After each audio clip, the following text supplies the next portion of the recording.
السيد الشيخ أحمد الدرديري. خلف الأزهر الشريف هناك مقام السيد أحمد الدرديري رضي الله عنه، وهو رضي الله عنه الإمام الشهير العالم العلامة شيخ الإسلام أحمد ابن محمد ابن أحمد ابن أبي حامد العدوي المالكي الأزهري الخلوتي الشهير بالدرديري. ولقد ولد رضي الله عنه عام 1127 هجرية ببلدة بني عدي، وهي إحدى بلدان محافظة أسيوط. ومما يقال إن أهل بني عدي هذه من قبيلة بني عدي القرشية النسب، ولهذا كان أهلها لهم شهرة في إجادة اللغة العربية والتفقه في الدين. وعن سبب لقبه بالدردير أن قبيلة من العرب نزلت ببلدهم، وكان كبيرهم يلقب بالدردير، وتصادف مولد جده عند نزول هذه القبيلة فلقب بالدردير، فكان لقبه ولقب جده من قبله.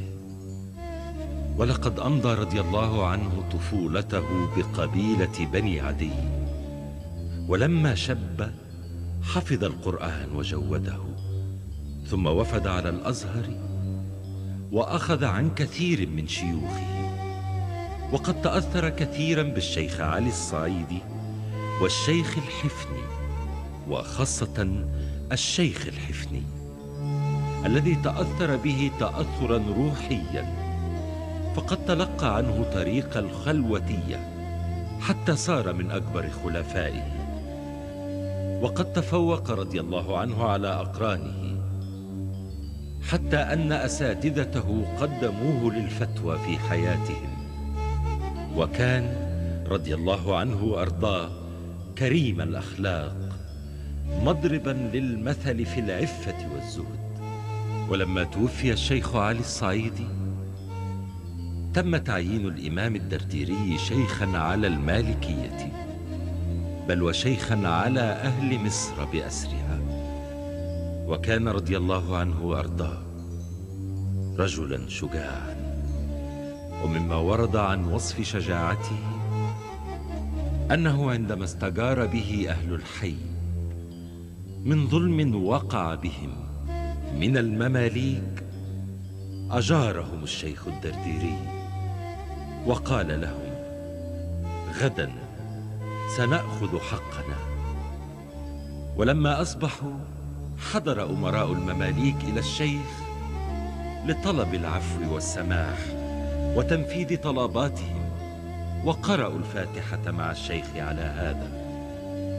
وقد بلغ من شهرة الشيخ الدرديري وزيوع صيته ما بلغ، حتى أنهم بنوا له محرابا خاصا به، وعرف هذا المحراب باسم محراب الدرديري.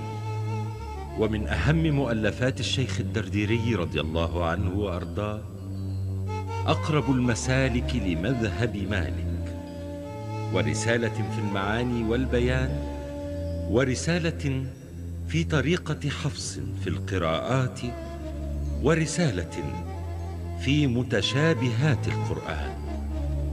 وكان رضي الله عنه وأرضاه يختلي في زاوية له قد أنشأها في حي الكعكيين بالقرب من حي الغورية.